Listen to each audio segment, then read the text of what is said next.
Kanada soliq tizimi haqida aynan nimalarni bilishim kerak? Bu soliq rezidenti tushunchasi bilan bog'liq. Xo'sh, Kanada soliq tizimida jismoniy shaxslar ikkita tasnifga bo'linadi, ikkita kategoriyaga. Birinchi kategoriya rezident, ikkinchi kategoriya non-rezident.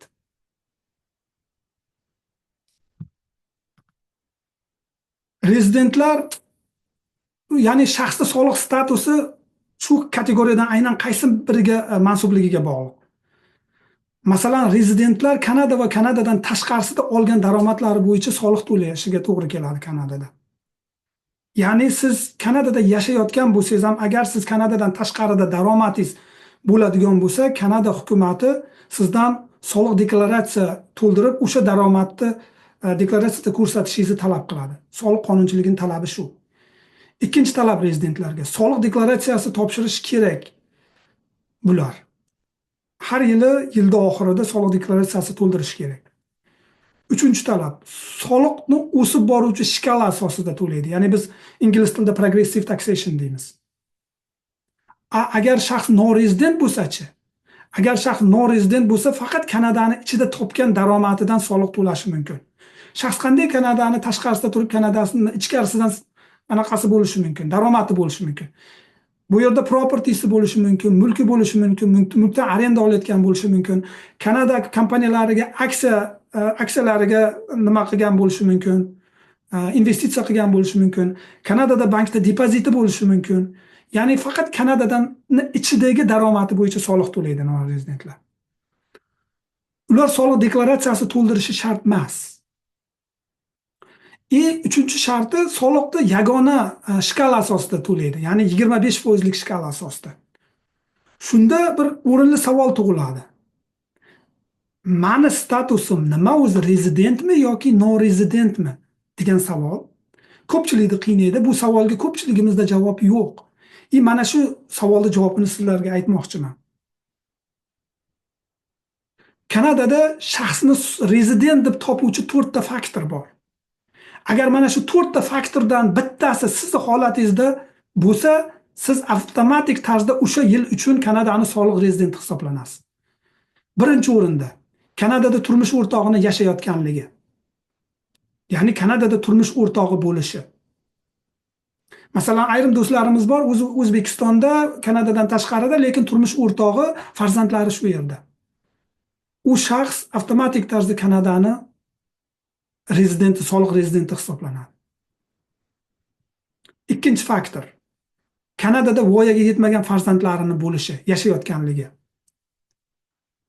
Mana shu faktor ham shaxsni soliq rezidenti, Kanadaning soliq rezidenti deb topilishiga asos bo'ladi. Uchinchi shart, Kanadada turar joyini bo'lishi. Turar joy deganda mulk egasi bo'lish shart emas. Oddiy, uzoq muddatli, ya'ni 1 yildan ortiq bo'lgan arenda, ijara shartnomasiga ega bo'lib, o'sha ijara shartnomasida mulkni saqlab turishini o'zi ham sizni soliq rezidenti deb topilishingizga asos bo'ladi. To'rtinchi faktor, Kanadada 1 yilda 183 kundan ortiq yashashlik. Ya'ni 1 yil davomida Kanadada 183 kundan ortiq Kanadada bo'lishlik. Bu faktor ham shaxsni soliq rezidenti deb topilishiga asos bo'ladi. Juda ko'pchiligimiz o'zi 3 yoki 4 kategoriya bo'yicha Kanadaning soliq rezidenti hisoblanamiz. Bu degani nima? O'sha men aytgan narsalar, ya'ni 3 ta talabga javob berishimizga to'g'ri keladi. Birinchi, soliq deklaratsiyasi, ya'ni daromadlarimizni deklaratsiya qilish. Ikkinchi talab, soliq deklaratsiyasini to'ldirish har yili. Uchinchi talab, soliqni o'sib boruvchi shkala asosida to'lash. Xo'sh, men ya'ni o'sib boruvchi shkala deb aytdim. Endi xo'sh, o'sib boruvchi shkala bu nima? Kanadada soliq stavkalari qanaqa? Kanadada federal va bilasizlar, provinsial hukumat bor. Federal hukumat darajasida jismoniy shaxslar 5 ta shkala asosida soliq to'laydi. Ya'ni 15%, 20%, 26, 29, 33%. Agar shaxsning daromadi $55,000 yoki $56,000 bo'ladigan bo'lsa, u birinchi shkala asosida soliq to'laydi. 15%. Agar shaxsning daromadi 55,000 bilan $111,000 atrofida bo'ladigan bo'lsa, daromadning aynan shu qismi 20%lik shkala asosida soliqqa tortilinadi. Ya'ni va hokazo. Bu faqat federal soliq stavkasi. Bundan tashqari har bitta provinsiyaning o'zining soliq shkalasi bor. Soliq anaqasi bor. Buni qo'shib turib, mana birinchi kolumda federal hukumati shkalalarini berganman, ikkinchi kolumda Ontarioning shkalalari. Combined qo'shib aytilganda, qo'shib ko'rsatilganda birinchi shkala 20%, ikkinchisi 29%, uchinchisi 37%, to'rtinchisi 41%, beshinchisi 46%. Salkam 50% ga borib qolyapti. Qo'shib aniq qilinganda. Xullas, bular jismoniy shaxsga qo'llaniladigan soliq stavkalari. Xo'sh, soliq stavkani ham bilib oldik. Nima asosida shaxs rezident bo'lishini ham bilib oldik. Endi uchinchi, qaysi daromad turlari soliqqa tortiladi degan savolga javob bersak. Kanadada daromadning ikki xil turi bor. Soliqqa tortiladigan va soliqqa tortilmaydigan daromad turlari bor. Soliqqa tortiladigan daromad turlari asosan 4 ta kategoriyaga bo'linadi. Birinchisi ish haqi. Agar siz qayerdadir oylik olib, ya'ni employment asosida ishlayotgan bo'lsangiz, avtomatik tarzda employment income bu soliqqa tortiladigan daromad turiga kiradi. Ikkinchi daromad turi foyda, ya'ni business income deymiz ingliz tilida. O'zbekchada foyda deyiladi. Agar siz Uber qilayotgan bo'lsangiz, DoorDash qilayotgan bo'lsangiz, constructionda kontraktor asos bo'lib ishlayotgan bo'lsangiz, siz avtomatik tarzda business income generate qilayotgan jismoniy shaxs hisoblanasiz.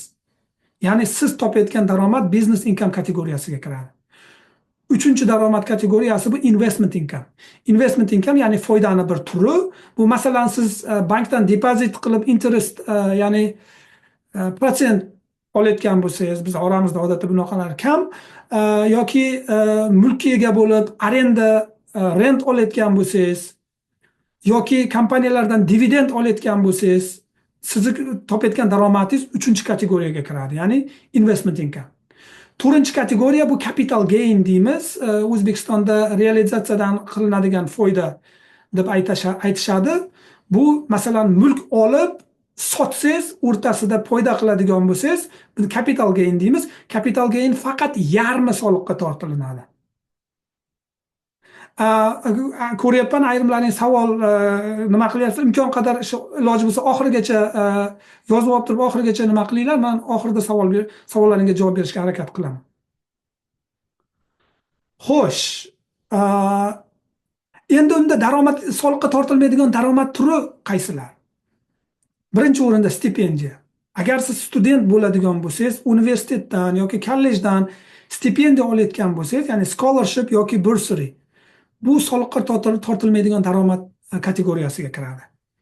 Lekin bu daromadni baribir soliq deklaratsiyasida ko'rsatishingiz kerak. Ya'ni sizga stipendiya bergan o'quv tashkiloti sizga yilda oxirida T4A degan forma beradi. Sizga berilgan stipendiyani summasini ko'rsatib. Ana shu summa asosida deklaratsiya qilishingiz kerak. Ya'ni deklaratsiya qilasiz, buni zahasi, ziyoni yo'q, chunki faqat deklaratsiya qilinadi xolos, soliqqa tortilmaydi. Ikkinchi soliqqa tortilmaydigan daromad turi bu sovg'a. Kimdandir masalan ota-onangizdan pul olishingiz mumkin, o'rtoqlaringizdan pul olishingiz mumkin. Ya'ni agar siz sovg'a oladigan bo'lsangiz yoki meros oladigan bo'lsangiz, bular soliqqa tortilmaydigan daromad turiga kiradi. Sovg'a va meros. Uchinchisi aliment. Agar oramizda shu ayollar aliment olayotgan bo'lsa, bu aliment ham bola uchun bo'ladigan bo'lsa, soliqqa tortilmaydigan daromad turi hisoblanadi. To'rtinchisi lotereya, yutug'i. Ya'ni yutuqlar, prize deymiz, soliqqa tortilmaydigan. Yutuq, agar lotereya o'ynayotgan bo'lsalaring, yutuq chiqish nasib qilsin. Bunaqa holatda sizlar uchun ikkita yutuq bo'ladi. Birinchisi lotereya yutug'ini qo'llaringga kelishi, ikkinchisi o'sha narsani soliqqa tortilmasligi. Xo'sh. Ana endi soliqqa tortiladigan daromad turini ham bildik. Lekin sizda yil davomida ayrim xarajatlar qilgan bo'lishingiz mumkin, daromad qilish maqsadida. Kanada soliq qonunchiligida ham agar siz yil davomida daromad qilish maqsadida ayrim xarajatlar qilgan bo'lsangiz, bu xarajatlaringizni ayrim turlari soliq e, soliq yil uchun soliqni hisoblayotganingizda chegirib tashlashga yo'l qo'yiladi. Bu juda muhim. Asosiy qoida nima? Qaysi xarajatim chegirib tashlanishi mumkin? Qaysi xarajatlarim soliqdan chegirib tashlashga yo'l qo'yilmaydi degan savolga bitta mezon bor. Buni bilib qo'yganlaring yaxshi. Asosiy mezon ushbu xarajatlar eng muhimi daromad olish maqsadida qilingan bo'lsa, agar sizni daromadingiz biznes income bo'ladigan bo'lsa, bu xarajat chegirib tashlashga yo'l qo'yiladi. Ya'ni qaytarib o'taman. Xarajat daromad olish maqsadida qilindi. Siz topayotgan daromad business income kategoriyasiga kiradi.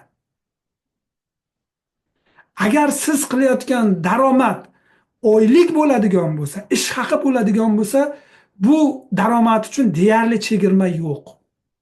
Chunki siz aytishingiz mumkin, men ishxonaga borish uchun avtobusga pul, Uberga pul sarfladim, metroga pul sarfladim, yoki ishxonaga nima qilish uchun men o'zimga kiyim sotib oldim, yoki ovqatlandim ishxonaga borib nima qilish uchun. Afsuski, bular chegirib tashlashga yo'l qo'yilmaydi, chunki Canada Revenue Agency'ni davlatni bitta sababi rad qilish uchun sababi shuki, bu xarajatlarni sen daromad qilish uchun maqsadida qilmading, bu xarajatlarni ta'kid shundoq ham qilasan. Sen uchun yashashing uchun kerak bo'ladigan chiqimlar bular. Daromad uchun emas degan tushunchani beradi. Soliq qonunchiligida bunga asos bor. Xo'sh, men sizlarga bir qisqacha qilib nima qilmoqchiman, bir misol keltirib. Tasavvur qiling, siz 2024-yilda Uber taksi yoki DoorDash orqali taxminan oyiga $3500 daromad oldingiz va buning uchun quyidagi xarajatlarni qildingiz. Ya'ni mashinani finansga olgansiz, unga har oyda $500 to'laysiz, sug'urtaga $250 to'laysiz, yoqilg'iga $900 ketadi oy davomida, ta'mirlashga $100, telefon data kerak, Uber qilish uchun, DoorDash qilish uchun telefonga $50 to'laysiz, ovqatlanasiz, kun davomida agar ko'chada yuradigan bo'lsangiz, unga $500 taxminan ketdi deylik, yoki uy ijara to'lovi uchun oyiga yana $1200 to'laysiz. Shunda savol tug'iladi. Mana shu xarajatlarni aynan qaysi biri chegirib soliqni hisoblashda chegirib tashlanishi mumkin? Qani taxminan bir ko'ringlarchi, mana shu listga qaranglar, qaysi biri faqat daromad qilish maqsadida qilindi xarj. Ichimizda hozir o'sha soliq lawyerlari ham chiqib qoladi, xudo xolasa mana. O'sha javob bo'lsa kerak. Xullas, bu savolni javobi quyidagicha. Keyingi slaydda. Xo'sh, mana $3500 monthly income keldi. Mana xarajatlar, avtomobil uchun to'lov. Uber uchun mashina kerak. Bu daromad qilish uchun shu xarajatni qildingiz. Bu chegirib tashlashga yo'l qo'yiladi. Avtosug'urta ham kerak. Uber qilish uchun sug'urta birinchi o'rinda Uber yoki DoorDash sug'urtangizni so'raydi, bor yo'qligini. Uchinchisi ta'mirlash xarajatlari. Uni ham aytishingiz mumkin, men buzilib qoldi, bo'lmasa Uber qila olmayman. Yoqilg'i albatta kerak, data kerak, telefon to'lovi. Lekin oziq-ovqat Siri aytadi, yo'q, uzr. Agar sen truck driver bo'lsang, mayli, sen uyingdan ancha tashqariga chiqib ketding, bir 40 kilometrdan oshiq tashqarida ishlayapsan, yo'lda bo'lasan, mumkin, lekin oddiy biznes income qiladiganlarga oziq-ovqat chegirib tashlashga yo'l qo'yilmaydi. Uy ijorasi ham Siri aytadi, yo'q, bu seni o'zingning xarajating deydi. Yashash uchun senga shundoq ham kerak, buni daromad uchun uyda xarajat qilmayapsan, dedida buni rad qiladi. Ya'ni o'sha prinsipni eslab qolinglar, mezon. Xarajat qachon soliq maqsadlarida chegirib tashlashga yo'l qo'yiladi? Qachonki u daromad keltirsa, daromad topish uchun zarur bo'lsa. Xo'sh, bundan tashqari Boshqa turdagi nimalar ham bor. Ayrim xarajatlar ham chegirib tashlashga yo'l qo'yiladi. Ya'ni ish yoki o'qish maqsadida ko'chish xarajatlari. Ayrim yosh ukalarimizni bilaman, Ontariodan, Torontodan Nyufunlandga, Nyu Bransvikka, Albertaga ishlash maqsadida ko'chishyapti. Bu ish maqsadida yoki o'qish maqsadida Kanadani bir joydan ikkinchi joyga ko'chish xarajatlari chegirib tashlashga yo'l qo'yiladi. Agar bu bo'yicha resitlaring bo'lsa, обязательно nima qilinglar.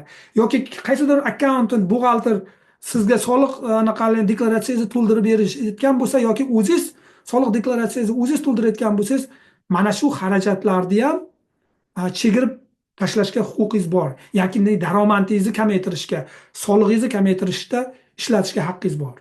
Yoki uydan ishlaydigan do'stlarimiz bor. Uydan ishlaydigan do'stlarimiz uy ofis xarajatlarini ham o'sha tegishli bo'lgan o'zlarining ofisiga tegishli bo'lgan qismini chegirib tashlashga haqqilari bor. Oziq-ovqat va joy xarajatlari yo'lda yuradiganlar, ya'ni truck driverlar oziq-ovqat xarajatlarini ham claim qilishga yoki ular hotelda yoki boshqa joyda turar joyda pul to'lashlariga to'g'ri keladigan bo'lsa, motelga yoki boshqa narsaga bu xarajatlarni ham chegirib tashlashga haqlari bor. Xo'sh, to'rtinchisi bog'cha yoki enaga uchun qilingan to'lovlar. Opalarimiz bor, onalarimiz bor, singillarimiz bor. Agar bular bog'cha va enagaga to'lov qilayotgan bo'lsalar, yoki turmush o'rtoqlari yoki o'zlari daromadlaridan bu xarajatlarni chegirib tashlashga haqlari bor. Lekin bu bog'cha va enaga to'lovlari faqat non-arm's length person deymiz inglizchasiga, o'zlarini qarindoshlari bo'lmagan, o'zlari ukalari bo'lmagan odamlarga nisbatan to'langan bo'lishi kerak. Agar bu pullar o'zlariga qarindoshlari, ukalariga to'langan bo'lsa, CRA buni tan olmaydi.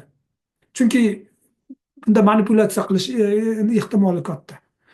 To'lanmasa ham to'landi deb resit qilib berish.